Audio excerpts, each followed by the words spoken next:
पूज्य संत श्री शंकर साहेब जी,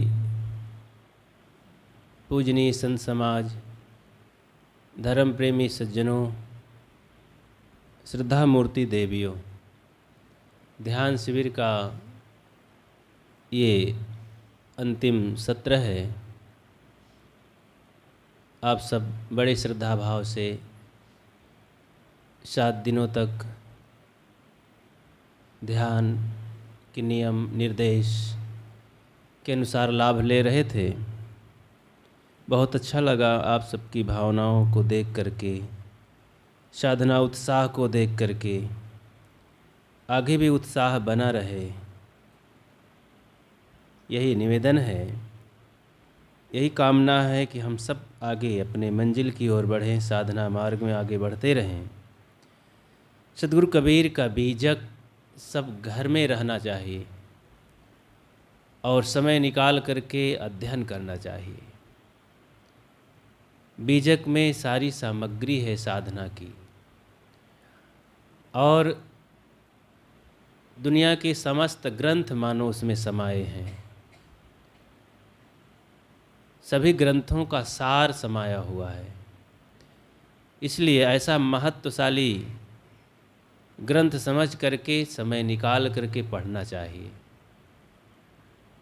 रोज़ संत गुरुजन तो नहीं मिलेंगे, साथ साथ नहीं रहेंगे, लेकिन जहाँ आप रहेंगे वहाँ एक ग्रंथ रह सकता है, वहाँ बीजक साथ में आप लिए रह सकते हैं। उसे मित्र मान लें, उसे एक सिपाही मान लें कि मेरी ये रक्षा कर रहा है।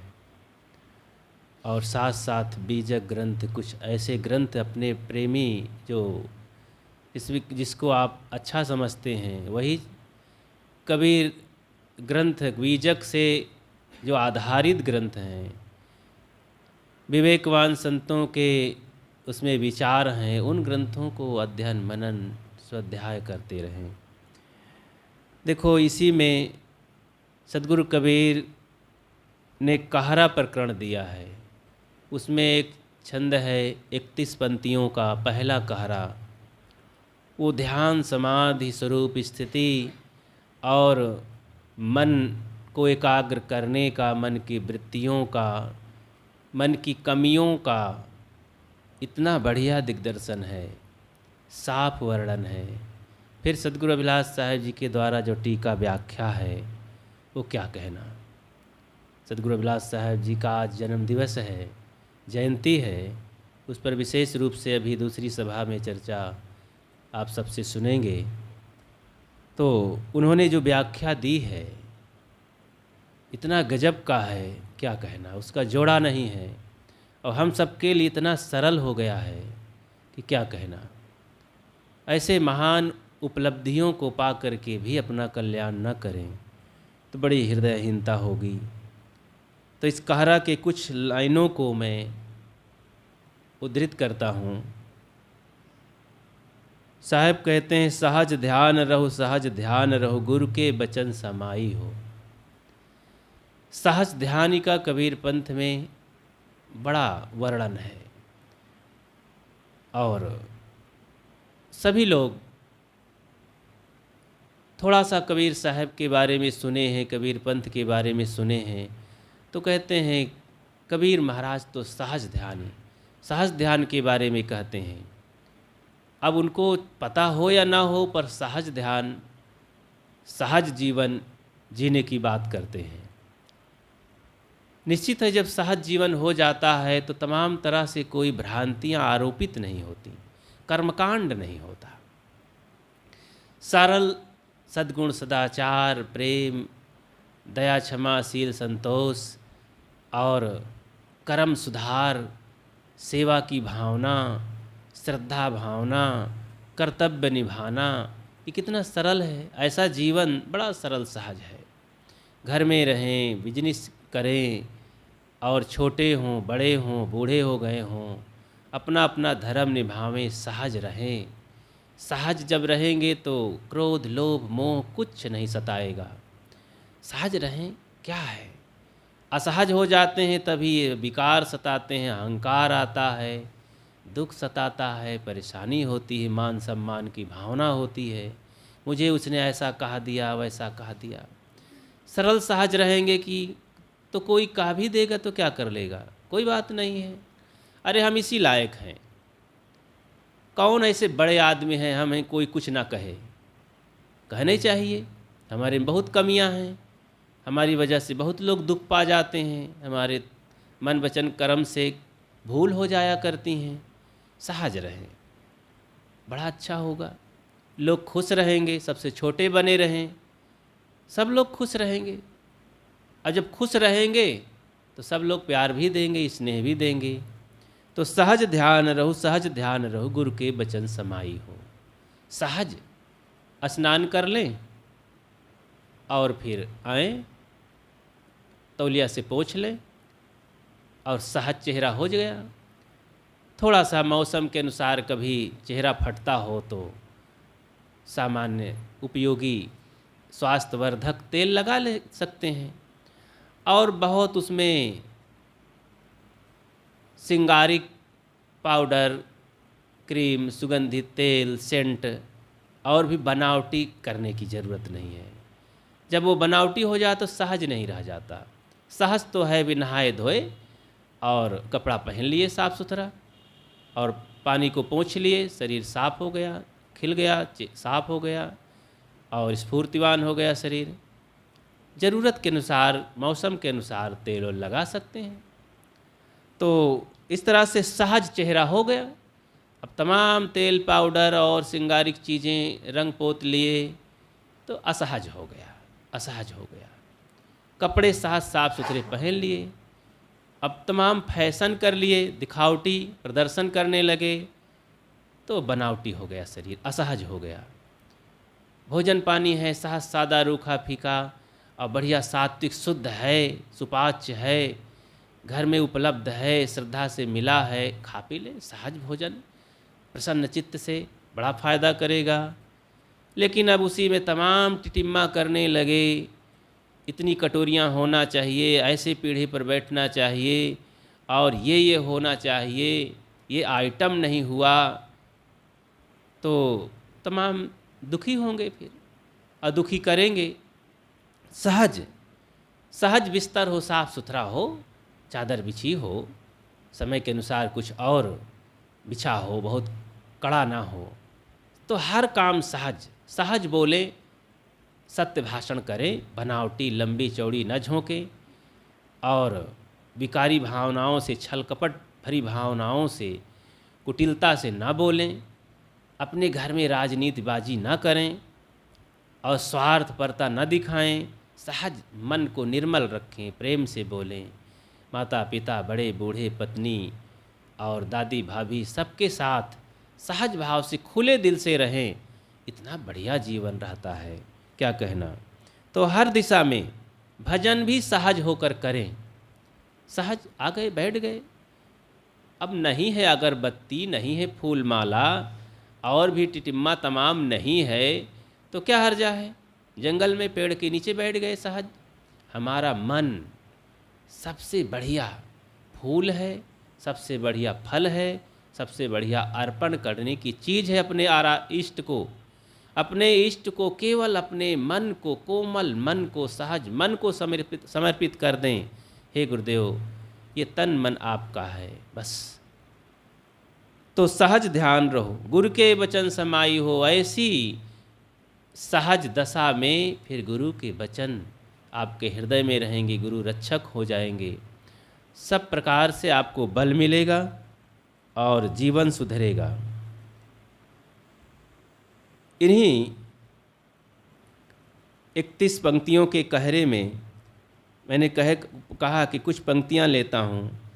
आज जो ऐसा आचरण करने में, साधना करने में तकलीफ़ें मिलती हैं, उसके लिए सद्गुरु कहते हैं कि जस दुख देख ही रहो यह अवसर, अस सुख होई है पाए हो।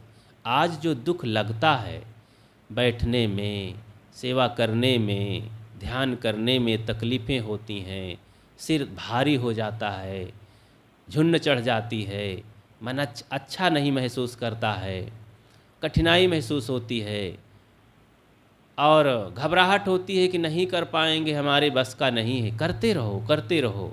आज जो जितना दुख लगता है ना, कल जब इसी में आप सफल होंगे तो इतना इसके कई गुना सुख महसूस होगा। हर काम में तो यही बात होती है ना। खेती करते हैं, बिजनेस करते हैं, पढ़ते लिखते हैं, पहले शुरू शुरू में कितना तकलीफ़ दुख लगता है, असंभव लगता है कि ये मेरे बस का नहीं है, बहुत कठिनाई है। लेकिन वही जब अभ्यास के द्वारा आगे बढ़ जाते हैं, कुछ फ़ायदा महसूस अनुभव होने लगता है तो सुख फिर आ जाता है। फिर क्या पूछना, मन एकदम सहज हो जाता है, खुशियों से भर जाता है कि आज हम सफल हो गए। जितना दुख मिला, तकलीफ़ें मिली, सब अदा हो गया। उससे कई गुना आप सुख महसूस करने लगे। इसलिए आगे सुख मिलने वाला है। अभी ज़रूर तकलीफ़ है, घबराइए नहीं, करते रहिए, करते रहिए। आगे सुख की खान में पहुंच जाएंगे। सदैव सुख सुख सुख, चारों तरफ, अंदर बाहर, सब प्रकार से सुख मिलने वाला है। इसलिए अभी दुख उठा लीजिए थोड़ा सा, और साधना की डोरी बहुत तेज़ी से न खींचो, आराम से साधना करो, लगे रहो, लगे रहो, लगे रहो। छोड़ने की ज़रूरत नहीं, लौटने की ज़रूरत नहीं, बंद करने की ज़रूरत नहीं, रुकने की ज़रूरत नहीं। बढ़ते रहो, धीरे ही सही। मनुए कहो रहो मन मारे, खिजवा खीज न बोले हो। अपने मन से कह दो, किसी के खिझाने से, चिढ़ाने से, परेशान करने से परेशान मत हो। किसी भी सतमार्ग में चलो तो तमाम अवरोधक आते हैं। लोग बोली ठोली मार करके हतोत्साहित कर देते हैं, खिल्ली उड़ाते हैं, विरोध करते हैं, परेशान करते हैं। तो अपने मन को कह दो कि अय मन, तमाम दुनियादारी के चक्कर में मत पड़ो, किसी के चिढ़ाने से मत चिढ़ो, तुम शांत रहो, परेशान मत हो, अपनी साधना में आगे बढ़ते रहो। गुरु का ज्ञान है, आधार है। तो इस तरह से अपने मन को समझाते रहो। किसी के कहने से मान न जाओ, रुक न जाओ, लौट न पड़ो। लोग बहुत चिढ़ाने वाले हैं। इस पर उदाहरण आता है, एक जगह भंडारा था, वहाँ खीर बंट रही थी। दुखियों को, अंधों को, गरीबों को, भिखारियों को, अच्छे लोगों को, सबके लिए फ्री था। खीर खाओ, स्वादिष्ट खीर। ऐसे ही सद्गुरु अभिलाष साहब जी का जन्म दिवस रहा होगा, ऐसे ही किसी महापुरुष का। तो उसमें खीर भी बनी थी, तो निःशुल्क बट रही थी। तो लोग खा खा करके आ रहे थे, तो गुणगान कर रहे थे लोगों से कि जाइए ना, जाइए, आप भी जाइए। तो एक सूरदास जी थे, वो भिक्षा मांग रहे थे। लोगों ने, भक्तों ने कहा कि अरे सूरदास जी क्या घूम रहे हो, आज जाइए, मौका है, और वहाँ खीर बट रही है। अच्छा, तो चल पड़ा। जैसे ही आगे चौराहे पर पहुँचा तो एक सज्जन मिल गए। सज्जन तो नहीं कहना चाहिए। तो उन्होंने कहा, अरे सूरदास जी कहाँ जा रहे हो, आज लंबी फाल बढ़ा रहे हो। कहीं जा रहा हूँ, लोगों ने कहा खीर बट रही है, पेट भर खाने को मिलेगी, पर मैं खीर जानता नहीं हूँ क्या होता है, चल पड़ा हूँ। तो उसने मजाक किया, दूसरे आदमी ने उसे मस्खरा कहना चाहिए। तो उसने कहा, अरे सूरदास तुम नहीं जानते हो, खीर नहीं जानते हो, सफ़ेद सफ़ेद होती है खीर।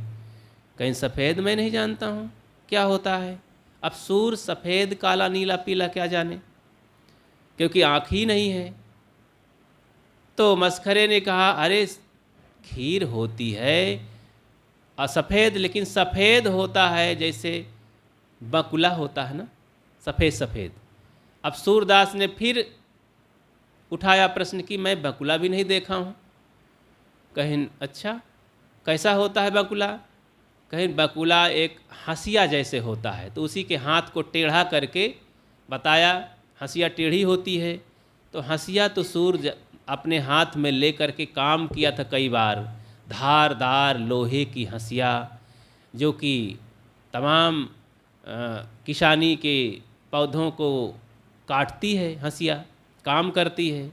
सूरदास ने जैसे ही अनुभव किया कि हंसिया जैसे खीर होती है, धारदार बहुत कड़ी लोहे की, तब इतना नाराज हुआ, और उस भगत को बताने वाले को उल्टा पुल्टा कहा करके उल्टे पांव चल पड़ा कि हंसिया, खीर हंसिया जैसी होती है, मुझे खिला करके मेरा गला काट डालना चाहते हैं, मार डालना चाहते हैं। चिढ़ गया और लौट पड़ा, खीर नहीं खा सका। फिर वही दिन भर भिक्षा मांगा, पेट नहीं भर सका। देखो, रास्ते में आ करके चिढ़ाने वाले, व्यंग करने वाले और गलत दिशा देने वाले, उसका उत्साह डाउन करने वाला आ गया, उसका काम बिगड़ गया। खीर नहीं खा सका, सुपाच्य मिष्ट खीर स्वादिष्ट फ्री मिल रही थी। ऐसे ही भक्ति पथ साधना पथ के पथिक को चाहिए कि रास्ते में उल्टा पुल्टा उत्साहहीन लोग, गिरे हुए लोग, असफल लोग आएंगे। वे कहेंगे, अरे भैया हम तो करके देख लिए ध्यान समाधि, ये संतों की संगति, भक्ति भजन करके देख लिए, सब कुछ नहीं, धर्म करम, खाओ पियो मौज करो। तो लगेगा कि हाँ, जब ये देख ही लिए हैं तो अब हम आगे क्या जाएं, इनसे बड़ा बताने वाला और कौन मित्र होगा। बस साधनाहीन हो गए, लौट पड़े और फिर सदा दुखी रहे, मर गए। तो ऐसा नहीं, रास्ते में कोई आपके सतपथ में आए, भक्ति पथ में आए, कोई कुछ भी कहे, आप उसकी बात को मत मानिए। महान पुरुषों की आवाज़ जो कान में गई है उसको हटने ना दें, कम न होने दें। मानो मीत मितैयो न छाड़ो, कबहूँ गांठ न खोले हो। ऐसे संत गुरु रूपी मित्र जो मिले हैं, इनकी मित्रता कभी न छोड़ो, कबहूँ गांठ न खोले हो। इनसे जो मित्रता की गांठ लग गई है उसे कभी ढीली न करो, कभी न खोलो। ऐसे मित्र छूट जाएंगे तो जीवन का कल्याण होना बड़ा मुश्किल हो जाएगा, जीवन का दुख मिटना बड़ा मुश्किल हो जाएगा। इसलिए संत गुरु रूपी मित्रों से कभी अपनी मित्रता न छोड़ो। ये कल्याण मित्र हैं, ये संत गुरुजन, ये भक्त लोग, ये सज्जन लोग, ये हितैषी लोग, हमारे जो अध्यात्म के मार्ग में कुछ भी इशारा देने वाले हैं, धक्का देने वाले हैं। ये धक्के का बड़ा महत्व है। किसी ने हमें सत्संग में जाने का उत्साह दिया, किसी ने ग्रंथ पढ़ने का उत्साह दिया, किसी ने दीक्षा लेने का उत्साह दिया, किसी ने ध्यान समाधि का उत्साह दिया। अनेक लोगों से, प्रेरणा स्रोतों से हमारा जीवन अपनी सही दिशा में लग सका, प्रगतिशील हो सका, अध्यात्मवादी हो सका। तो ऐसे सभी महापुरुषों का बड़ा उपकार है। सबके उपकार से आप उपकृत हैं। बहुत लोगों से हमें शिक्षा मिली, जीवन हमारा व्यवस्थित हुआ। आज जो हम इस लायक हैं, सबका उपकार माने। इसीलिए वसुधैव कुटुंबकम संत कहते हैं, संसार ही मेरा परिवार है, मेरा कोई दुश्मन नहीं है, सब मित्र हैं, सब मुझे प्यार देते हैं। और क्या कहना है, वाह वाह, उत्साह से भरा रहता है ऐसा साधक। तो ऐसे गुरुजनों की बातों को मान लो, कभी न मित्रता छोड़ो। ये जीवन बड़ा सौभाग्यशाली है। और ऐसे सद्गुण सदाचार की सामग्री नहीं है पास में, जेकर गांठी जाकर गांठ समर कछु नाही, सो निर्धनिया हो डोले हो।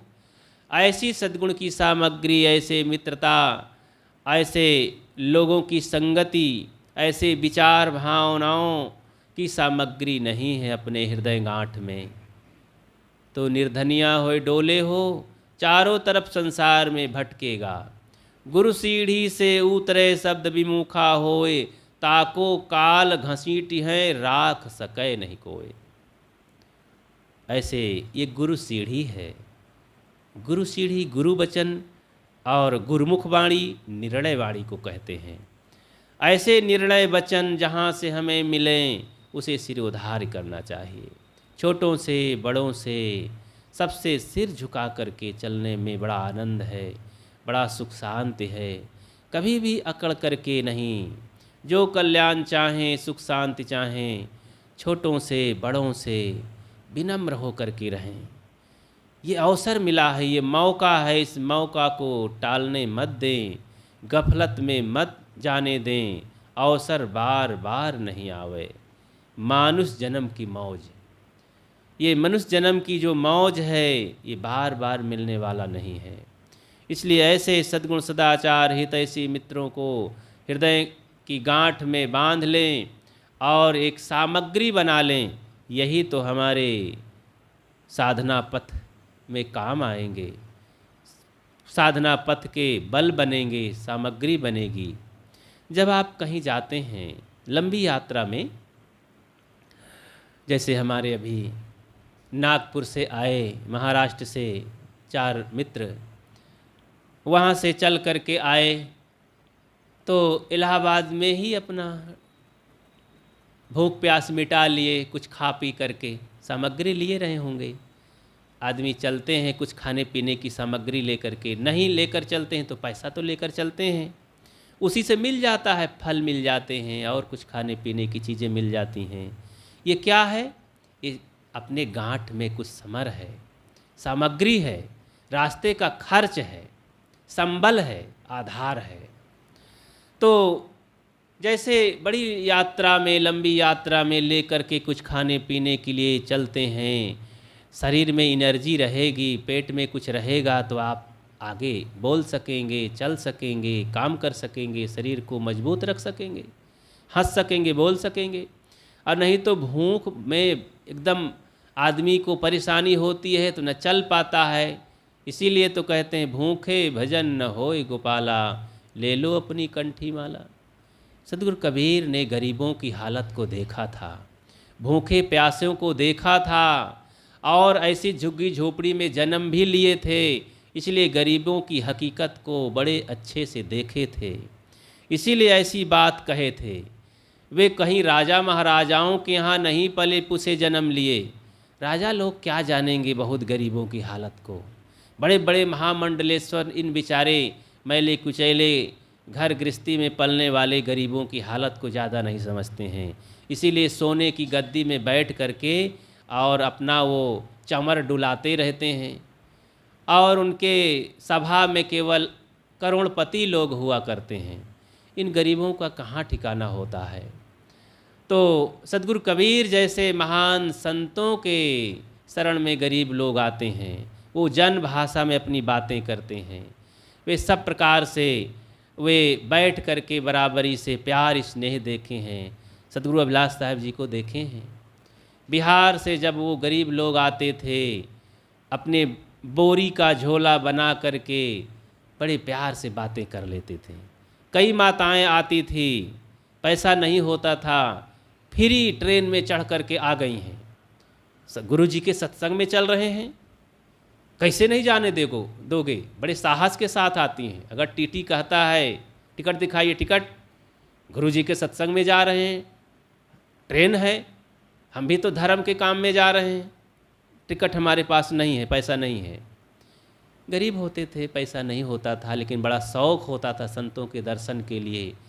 जब सद्गुरु अभिलाष साहब बिहार में जाते थे, जो उमड़ती थी भीड़ श्रद्धालुओं की, नर नारियों की, हम लोगों का रोकना बड़ा मुश्किल हो जाता था।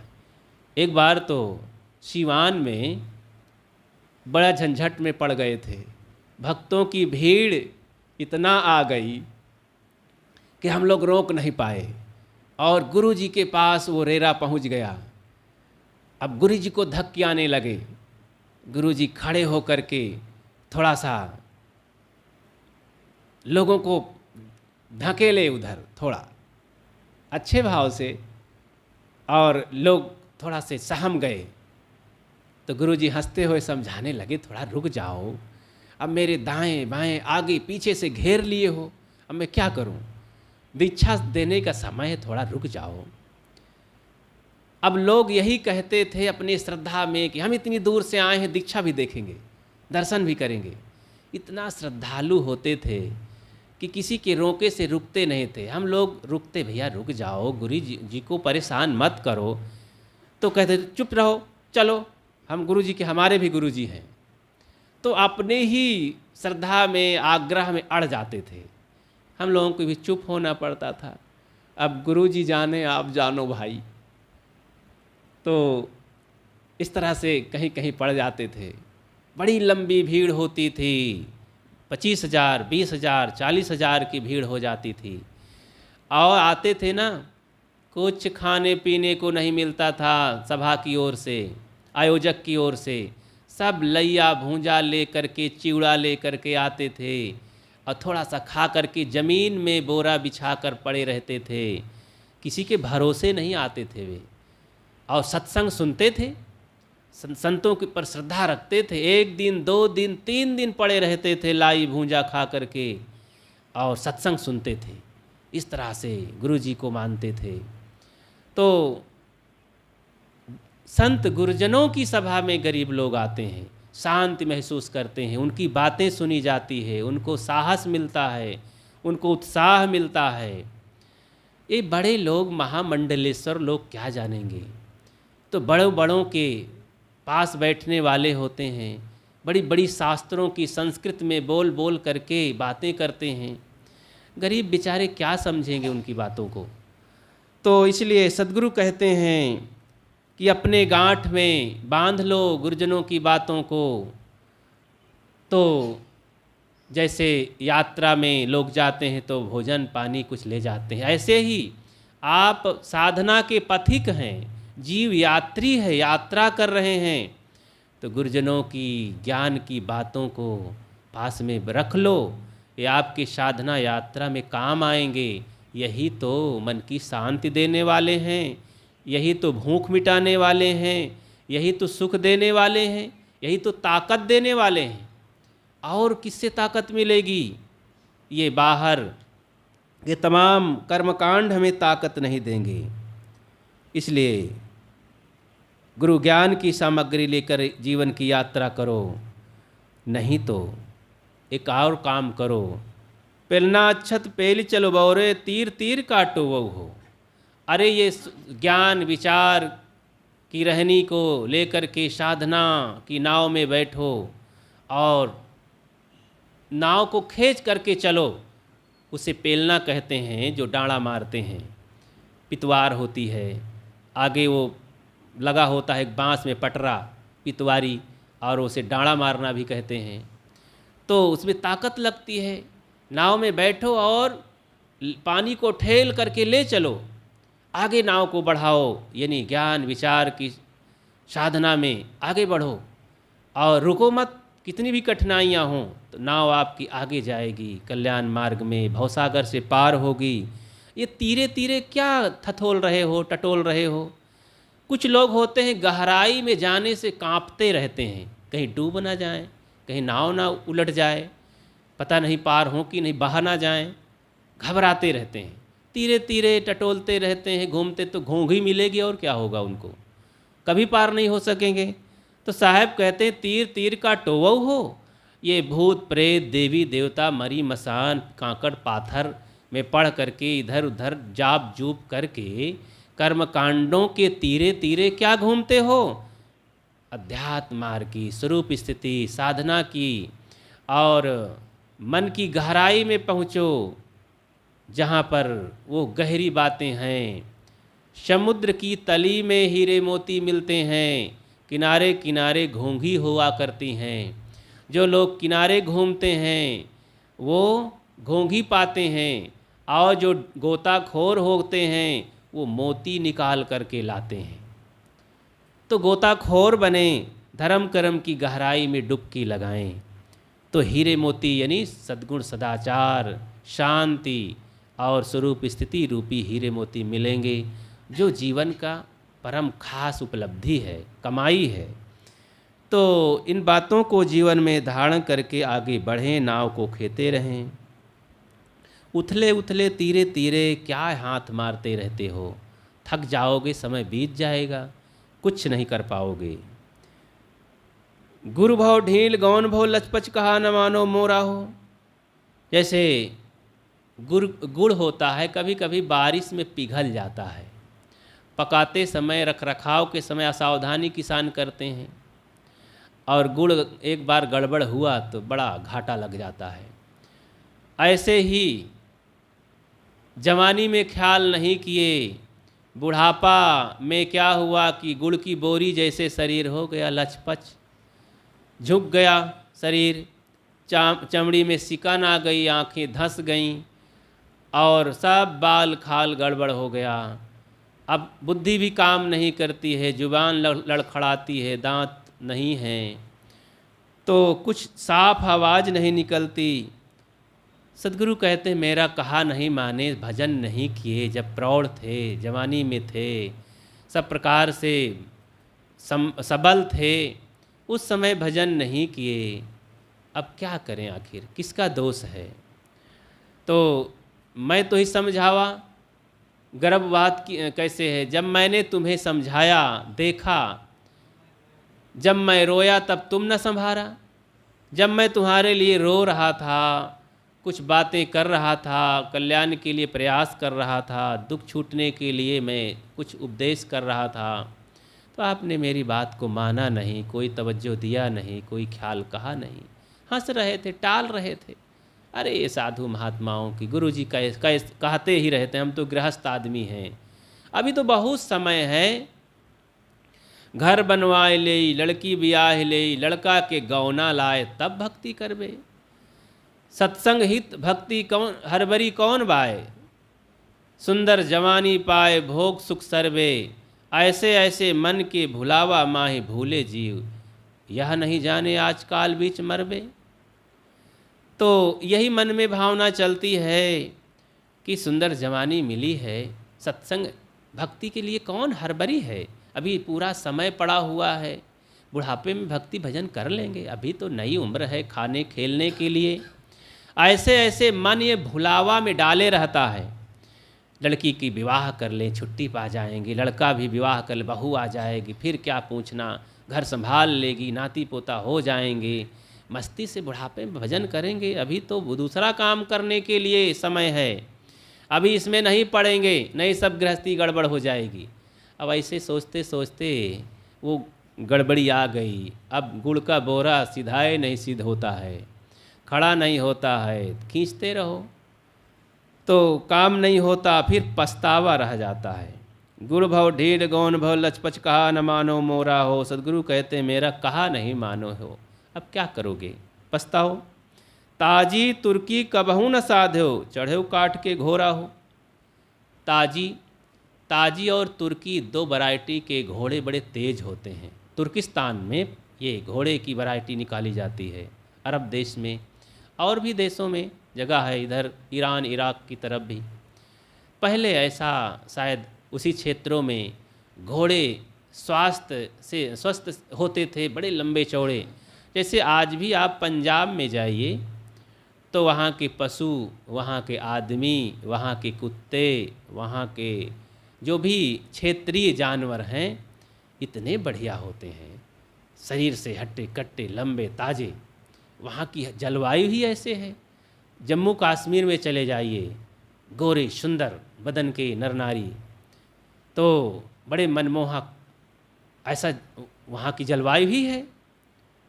हरियाणा के लोग लंबे चौड़े, लगता है सभी लोग फौजी हैं क्या, तो वैसा वहाँ का पानी ही है।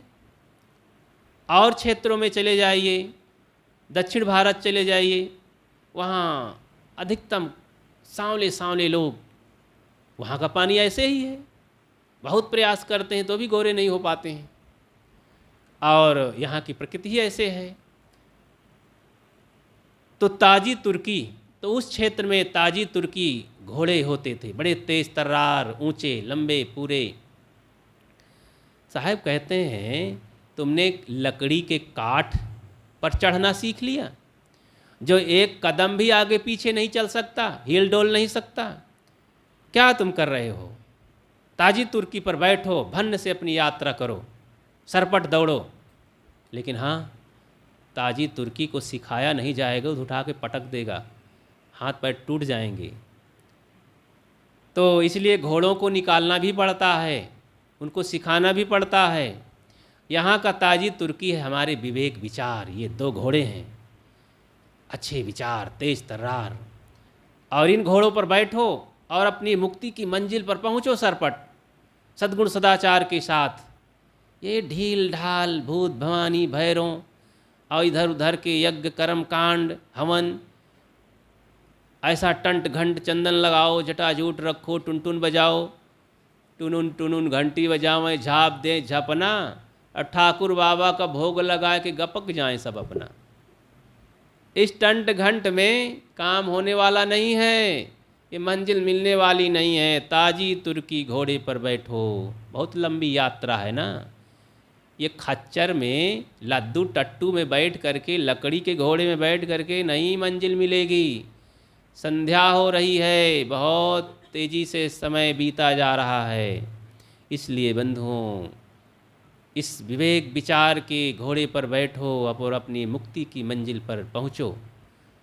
वही आखिरी मंजिल है, उसी के लिए जीवन मिला है और यही हमको कमाई करना है।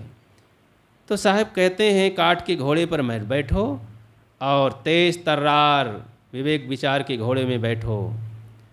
नौका अक्षत खेवे नहीं जाने, कैसे के लगभग तीरा हो, कैसे किनारे लगोगे जब नाव ही खेना नहीं जानते हो। इसलिए सत्संग में आकर के गुरु संतों से अपने जीवन नौका को आगे बढ़ाना सीख लें। कैसे जीवन जिया जाए, इसे जीवन की कला कहते हैं। 5 तत्व का पूतरा मानुष धरिया नाव, एक कला के बीच रे बिकल होत सब ठाव। एक कला, जीवन जीने की कला, वो सत्संग में संतों गुरुजनों के संगत में मिलती है। संगत कीजय साधु की हरे और की व्याधि, ये महावाक्य सद्गुरु कबीर का सबके दिल दिमाग में रहना चाहिए। साधु संगत ही मनुष्य को मनुष्य बनाने की पहली सीढ़ी है और वही अंतिम सीढ़ी भी है पूर्णता तक पहुंचाने में। सद्गुरु कहते हैं नौका को खेना नहीं जानते हो, कैसे के तीर लगोगे, कैसे किनारे लगोगे, कैसे पार करोगे जीवन नौका को। इसलिए खेना सीखो, चलाना सीखो, डाँड़ा मारना सीखो, आगे बढ़ चलो। कहें कबीर राम रस माते दुल्हा दास कबीरा हो। सद्गुरु अपने को कहते हैं, सद्गुरु कहते हैं कि मैं तो राम रस में लीन हूँ, उसी का पान करता हूँ। साहेब अपने नाम को भी कहते हैं, ये दुल्हा दास कबीर तो राम में मगन है अपना। अपने को जुल्हा कहने में भी वो शर्माते नहीं हैं, अब अपने को दास कहने में बड़े शौक शान से कहते हैं। इसलिए ये इन पदों से, इन लाइनों से भी पता चलता है कि सद्गुरु कबीर जुलाहा परिवार में ही पले पुसे थे। अपने को अपने मुख से भी कह देते हैं और बड़ी विनम्रता से अपने को दास कहते हैं। कहें कबीर दासन के दास, वे अपने गुरुजनों के सामने दासों के दास बन जाते हैं, बहुत विनम्र हो जाते हैं। इसलिए जो जिंदगी को समझता है, बंधनों को तोड़ फेंकने के लिए जज्बा रखता है, तो गुरुजनों के चरण धूलि बनना ही पड़ता है। इसलिए खूब विनम्रता के साथ सत्संग करें, संत गुरुजनों की शरण लगें, ध्यान चिंतन करें। मैंने जैसे कहा कि एक माला बना लो, अपने बोधवान आदर्शवान प्रेरणा स्रोत संत गुरुजनों सज्जनों को, उनका उपकार ख्याल करते हुए अपनी आत्मा तक पहुँचें और अपने स्वरूप में लीन होवें। बस यहीं तक। बोलिए सद्गुरुदेव की जय। थोड़ा सा आत्म परक मंत्र का जाप करें। अहम शुद्ध चैतन्य ज्ञान स्वरूपम अजराहम अमराहम अखंडम अनूपम अहम शुद्ध चैतन्य ज्ञान स्वरूपम अजराहम अमराहम अखंडम अनूपम अहम शुद्ध चैतन्य ज्ञान स्वरूपम अजराहम अमराहम अखंडम अनूपम अहम शुद्ध चैतन्य ज्ञान स्वरूपम अजराहम अमराहम अखंडम अनूपम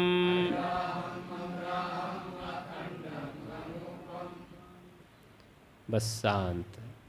बस निवेदन है इस सभा के अंत में कि इन बातों को सबको ख्याल रखना है, अपने अपने घरों में भी जा कर के संयम से बोलना है, प्रेम से बोलना है, खाना पीना है संयम से। रोज़ ध्यान करो, गुरुजनों का उपकार कभी न भूलो, माता पिता की सेवा करते हुए, बड़ों का उपकार करते मानते हुए, और कल्याण दाता संत गुरुजनों को हृदय में बसा करके अपना कल्याण करो। और आज तो जैसा कि कल ही बता दिया गया है कि थोड़ा अपना हाल चाल मिलो जुलो, पूछो, हंसो बोलो, लेकिन हाँ संयम से।